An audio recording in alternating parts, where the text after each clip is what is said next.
Kwento mo ha. Ano, nilagyan ka na ano? Lagyan ako ng star. Star? Star ba? Test yun, di ba? Oo nga, nilagyan nga ako ng star eh. Ah, okay. Star saan? Saan sa paper? Sa may unang-una yung English? Kalamay. Ah, kamay at kalamay. Ah, nilagyan siya ng star sa Filipino. Pagkamay. Kalamay ang kasunod nun. Katunog. Eh, yung, Tapos, yung bato at saka pato. Ay, bato, bata, tama. Bato. yung bagging. Baging at saka Ano yan? Bagging. Baging? Saging? Ano sinagot mo? saging. Ba?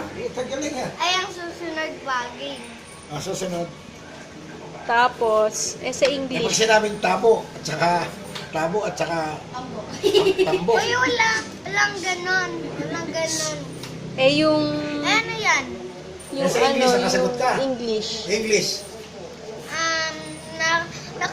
Nakasagot din ako yung i-X namin. Pero sa Filipino rin yon.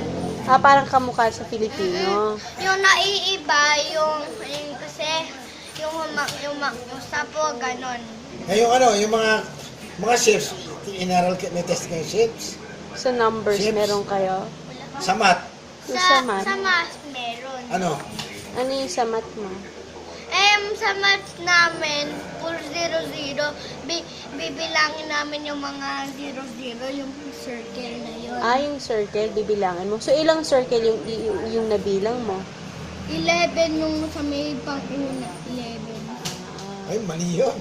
11. Tapos yung susunod, Hindi ko na maalam. Ano ba una? ah, May sa kaya na tayo. Ha? Kaya na.